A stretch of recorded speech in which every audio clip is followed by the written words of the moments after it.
नमस्कार साथियों, पहले तो आप सभी को मेरी तरफ से फादर्स डे की हार्दिक हार्दिक शुभकामनाएं। जैसा कि आपको यहाँ पर दिखाई दे रहा होगा और बलराम सर द्वारा अवगत भी करा गया होगा कि मैं आपके सामने बायोलॉजी की सीरीज़ जो है ना लेकर के आया हूँ। आप लोगों को यदि रिस्पांस अच्छा रहा तो मैं इस पूरी सीरीज़ को विधिवत तरीके से कंप्लीट भी करूँगा। साथियों, मेरी ये बायोलॉजी की सीरीज़ विशेषकर आज 19 जून यानी फादर्स डे के दिन शुरू की जा रही है। मेरी ये पूरी बायोलॉजी की सीरीज़ मेरे पिताजी को समर्पित है, जिनका मेरी लाइफ में बहुत योगदान है। साथियों, यदि हम जो है ना अपने घर में ही अपने पिताजी से अगर सही तरीके से बात करें तो हम इस दुनिया में जितने भी अवसाद हैं उन पर विजय पा सकते हैं। आपको कभी भी कोई भी प्रॉब्लम हो, आप अपने पिताजी से अवश्य शेयर कीजिए, फिर आप देखेंगे आप कितना हल्का महसूस करते हैं। तो गाइस, समय का विलंब न करते हुए शुरुआत करते हैं, बढ़ते हैं अगले पॉइंट की ओर। गाइस, सबसे पहले जो है ना तो मैं बताना चाहूँगा कि विज्ञान क्या होती है। गाइस, जैसा कि जो है ना आप सभी लोग जानते होंगे कि जो विज्ञान क्या होता है, वी मीन्स होता है व्यवस्थित। इस वी का मतलब होता है व्यवस्थित और ज्ञान का मतलब होता है ज्ञान। किसका ज्ञान? व्यवस्थित ज्ञान। साथियों, हमारे आसपास उपस्थित जो वस्तुएं हैं उनका क्रमबद्ध अध्ययन से जो ज्ञान प्राप्त होता है, उस वस्तु की प्रकृति और व्यवहार के गुणों का जो जिस चीज़ से पता लगाया जाता है उसे ही हम विज्ञान कहते हैं। साथियों, विज्ञान की कई शाखाएं होती हैं, जिनमें से भौतिक विज्ञान, रसायन विज्ञान इत्यादि। उन्हीं में से एक प्रमुख शाखा है जीव विज्ञान यानी बायोलॉजी। आज हम जीव विज्ञान पर ही जो है ना चर्चा करेंगे। जैसा कि आपको जीव विज्ञान के बारे में पता होगा, वह शाखा जिसमें जीवों के बारे में अध्ययन किया जाता है जीव विज्ञान कहलाती है। इसमें सजीवों की शरीर की बनावट, कार्यप्रणाली, अंग, जानकारी इत्यादि का जो है ना जीव विज्ञान की शाखा में अध्ययन किया जाता है। तो गाइस, बढ़ते हैं नेक्स्ट पॉइंट की ओर। नेक्स्ट पॉइंट है आपका जीव विज्ञान के जनक एवं उनकी शाखाएं। साथियों, जैसा कि आपको पता होगा, जीव विज्ञान का जनक अरस्तु को माना जाता है। जीव विज्ञान को उन्होंने निम्न दो शाखाओं में बांटा। पहली शाखा थी जंतुरिया एनिमेलियम। साथियों, जो दूसरी शाखा है वो है वनस्पति विज्ञान यानी बॉटनी। इसका जनक थियोफ्रेस्टस को माना जाता है। असल में थियोफ्रेस्टस अरस्तु के ही शिष्य थे। इनकी पुस्तक है Historia plantarum. Super important question पुस्तक हैं, दोनों ही मल्टीपल टाइम्स पूछे जाते हैं। एग्जाम्स में आपसे क्वेश्चन पूछे गए हैं। जीव विज्ञान का जनक किसे माना जाता है? तो अरस्तु है। वनस्पति विज्ञान का जनक किसे माना जाता है? तो थियोफ्रेस्टस है।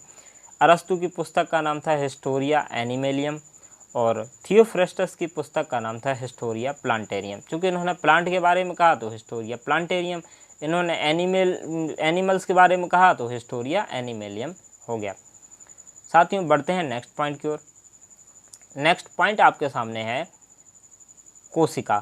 व्हाट इज़ कोशिका यानी सेल। सेल क्या होती है?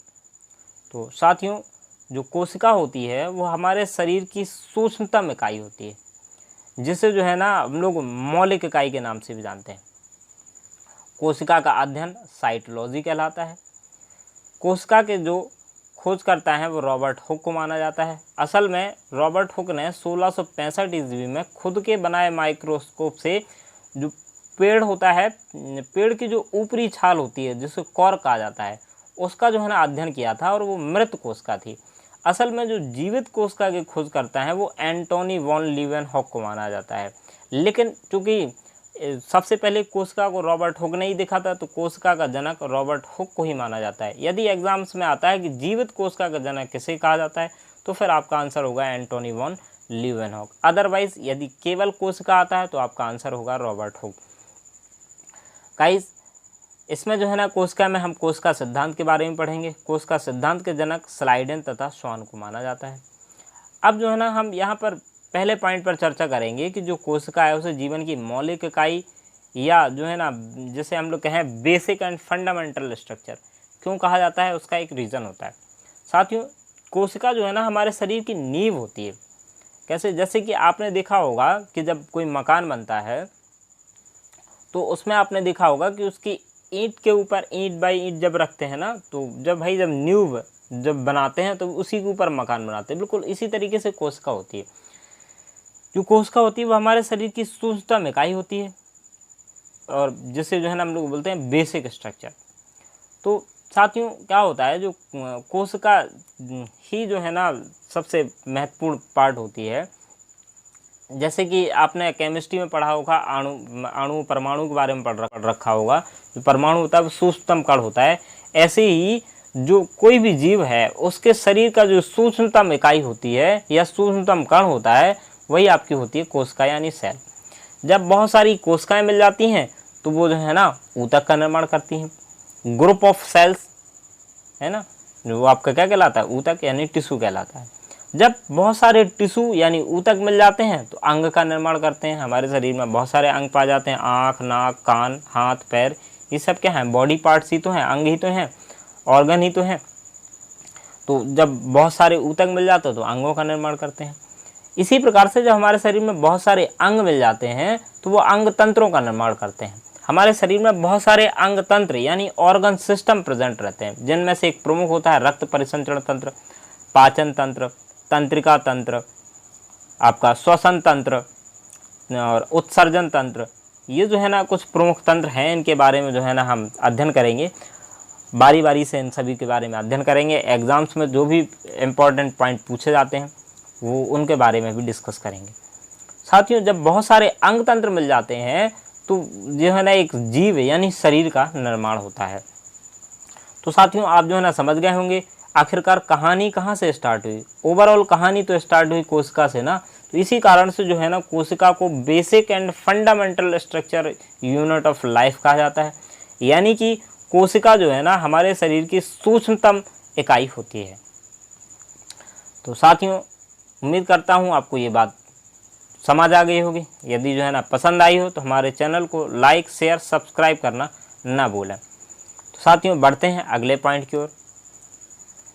अगला पॉइंट आपके सामने, हाँ उससे पहले एक बात और बताना चाहूँगा। यदि जो है ना आपको हमारे द्वारा पढ़ाई गई बायोलॉजी पसंद आई हो तो हमें कमेंट बॉक्स सेक्शन में कमेंट करके अवश्य बताएं, ताकि मैं अगला वीडियो बनाने के लिए जो है ना प्रेरित हो सकूँ। तो साथियों अगला पॉइंट है जो है ना ये है आपका सेल स्ट्रक्चर। जो कोशिका होती है वो दिखने में कुछ इस तरीके की होती है। साथियों इसमें विभिन्न प्रकार के जो है ना अंग पाए जाते हैं, जिनमें जो है ना आपका प्रमुख होता है, जैसे आप देख सकते हैं न्यूक्लियस, साइटोप्लाज्म, राइबोसोम्स, यहाँ पे ये माइटोकॉन्ड्रिया, लाइसोसोम, गोल्गी बॉडी है ना। ये जो है ना आप इनका मैं हिंदी स्ट्रक्चर भी लाया हूँ, आप हिंदी स्ट्रक्चर में भी देख सकते हैं। प्लाज्मा झिल्ली, तारक केंद्र, लाइसोसोम, राइबोसोम, माइटोकॉन्ड्रिया, कोशिका द्रव्य केंद्रक, ये जो है ना इसके प्रमुख जो है ना स्ट्रक्चर है। साथियों मैं आपको बताना चाहूँगा जो कोशिका होती है असल में कोशिका का स्ट्रक्चर खुद दूध की थैली की तरह से होता है। जैसे आपने दूध की थैली देखी होगी, अमूल है, पराग है, इनकी दूध की थैली आपने देखी होगी। इस तरीके से कुछ जो है ना चौकोर में कुछ ऐसे आती है, कुछ इस तरीके से बनी हुई। तो साथियों आपने देखा होगा कि उसमें दूध का जो पैकेट होता है अंदर उसमें दूध भरा रहता है, लेकिन जो एक बाहरी आवरण भी होता है। इसी तरीके से हमारी कोशिका होती है। कोशिका जो होती है, कोशिका में बाहरी एक आवरण होता है, उसके अंदर एक लिक्विड पदार्थ भरा रहता है, द्रव्य पदार्थ भरा रहता है, जिसे हम लोग कहते हैं कोशिका द्रव्य कह लें, या एक भाषा में कहें तो साइटोप्लाज्म यानी जीव द्रव्य भी कहा जाता है। इसे कोशिका द्रव्य भी कहते हैं, क्योंकि कोशिका का ये द्रव्य है तो कोशिका द्रव्य कहलाता है। साथियों यही जो है ना कोशिका का मुख्य आधार होता है। ये जो जीव द्रव्य है यही जो है ना इस बात का निर्धारण करता है कि हमारे बॉडी में कौन सी चीज़ बाहर जानी है और कौन सी चीज़ जो है ना बॉडी में अंदर रहनी है। इस सब का निर्धारण जो है ना वो आपका करता है साइटोप्लाज्म। हम जो है ना इन सभी कोशिका, ये चूँकि ये सभी जो है ना जो आपको पॉइंट में दिखाए गए हैं, ये सभी जो है ना कोशिका के अंग हैं, जिसे हम लोग कोशिकांग कहते हैं। इन सभी का जो है ना हम बारी बारी से अध्ययन करेंगे, है ना, कि किस तरीके से आपकी एनिमल सेल क्या होती है, प्लांट सेल क्या होती है। तो आपको बताना चाहूँगा क्योंकि ये एनिमल सेल का स्ट्रक्चर है। प्लांट सेल जो होती है वो उसके जो प्लांट, जैसे कि आपका दूध की जो थैली है, अगर हम जो है ना उसे एक और थैली में बंद कर दें तो इस तरीके की होती है आपकी जो है ना प्लांट सेल। जो प्लांट सेल होती है उसका बाहरी आवरण अत्यंत कठोर होता है। उसमें मतलब कि आपका ये कुछ उसी तरीके से है जैसे कि जो है ना आपने प्याज देखा है, प्याज को आप देखते हैं तो प्याज के ऊपर जो है ना एक छिलका होता है, क्योंकि प्याज प्लांट का ही भाग है, प्लांट सेल है। जो प्याज का जो बाहरी छिलका होता है वो बहुत कठोर होता है। उसके बाद अंदरूनी एक छिलका होता है ना, और जब आप उसको अंदर छीलते हैं तो एक बहुत ही पतली सी मेम्ब्रेन पाते हैं जिसे प्लाज्मा मेम्ब्रेन कहते हैं। तो ये जो है ना एनिमल जो सेल होती है उसमें दोनों चीज़ें होती हैं, आपकी प्लाज्मा मेम्ब्रेन भी होती है और बाहरी आवरण भी होता है। जो कोशिका जो बाहरी आवरण होता है वो सेलुलोज का बना होता है। तो और जबकि जो एनिमल सेल होती है उसमें बाहरी आवरण जो होता है वो कठोर नहीं होता। वो आपको जैसे आप अपनी हमारी स्किन देख सकते हैं, स्किन हमारी उतनी कठोर नहीं होती जितनी प्लांट की। कठोर आवरण आपका सेलुलोज का बना होता है। जबकि जो एनिमल सेल होती है उसमें आवरण कठोर नहीं होता, उसका जो हिस्सा होता है वो मुलायम होता है, जिसे हम लोग प्लाज्मा मेम्ब्रेन कहते हैं। बिल्कुल सिमिलर आपका आप एनिमल सेल जो प्लांट जो एनिमल सेल है उसको आप कंपेराइज कर सकते हैं दूध की थैली से। प्लांट सेल है उसे आप कंपेराइज कर सकते हैं प्याज से। प्याज का जो छिलका होता है वो आमतौर पर दूध की थैली से कुछ कठोर होता है।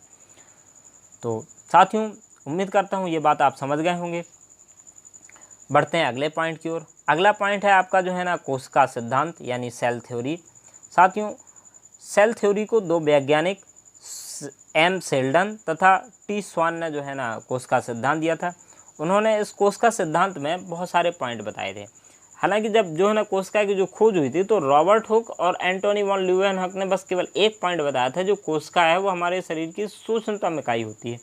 बाकी पॉइंट को जो है ना इन दोनों ने ही जो है ना डिफाइन किया कि कोशिका जो है ना हमारे शरीर में प्रतिदिन लाखों बनती हैं और लाखों जो है ना पुरानी डेड हो जाती हैं और नई बन जाती हैं। इनसे और भी बहुत सारे पॉइंट हैं, उन पॉइंट को जो है ना इन्होंने डिस्कस किया। वो पॉइंट्स जो है ना आपके सामने हैं, एक बार रीड किए देता हूँ।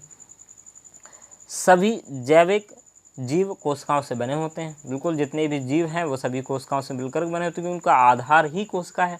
वही कोशिका मिलकर के ऊतक बनाती हैं, ऊतक मिलकर अंग बनाते हैं, अंग मिलकर के अंग तंत्र बनाते हैं और फिर अंग तंत्र मिलकर के एक जीव यानी शरीर का निर्माण करते हैं। कोशिकाएं जीवन की इकाई हैं। सभी कोशिकाएं पहले बनी कोशिकाओं से बनती हैं। जो नई कोशिकाएं हैं वो पूर्व में बनी हुई कोशिकाओं से मिलकर के बनती हैं। कोशिकाएं कोशिका विभाजन के माध्यम से अन्य कोशिकाओं से उत्पन्न होती हैं। साथियों, जो कोशिकाएं होती हैं हमारे शरीर में लाखों करोड़ों कोशिकाएं होती हैं। प्रतिदिन नई कोशिकाएं बनती हैं, पुरानी कोशिकाएं डेड हो जाती हैं। तो ये क्या होता है, जो पुरानी कोशिकाएं होती हैं उनमें डिवाइड होता रहता है, डिविड है ना। तो डिवाइड होने तो वो जो है ना नई कोशिकाएं बनती हैं। तो साथियों, कोशिका विभाजन के दौरान बेटी कोशिकाओं को पारित आनुवंशिक सामग्री ले जाती है। मतलब कि क्या है, जैसे कि आपको बता दें कि भाई कोशिका का जो कंट्रोलर होता है केंद्र। और क्या होता है, अगर जो है ना कोशिकाएं मरती हैं तो हमें भी जो है ना उस हिसाब से हम भी डेड होना चाहिए। लेकिन ये क्या होता है, ये अपनी विरासत, जैसे कि आपने देखा होगा कि हमारी जो जनरेशन होती है, हम आप जैसे मान लो हमारी लाइफ साइकिल पूरी हो जाएगी तो जो है ना हमारी भी अगली नेक्स्ट जनरेशन होगी। हम अपनी जो गुण है या जो भी प्रॉपर्टी है वो अपनी नेक्स्ट जनरेशन को देंगे। तो वो जो है ना सिमिलरली इसी तरीके से आपकी कोशिकाएं करती हैं। कोशिकाएं क्या होती हैं, मरने से पहले अपनी जो आनुवंशिक सामग्री होती है वो न्यू डेवलप्ड कोशिकाओं को देती है। तो साथियों, ये था जो है ना कोशिका चैप्टर। उम्मीद करता हूँ आपको पसंद अवश्य आया होगा। कैसा लगा हमें हमारे कमेंट बॉक्स सेक्शन में कमेंट करके अवश्य बताएं। जय हिंद साथियों, आपका दिन शुभ हो।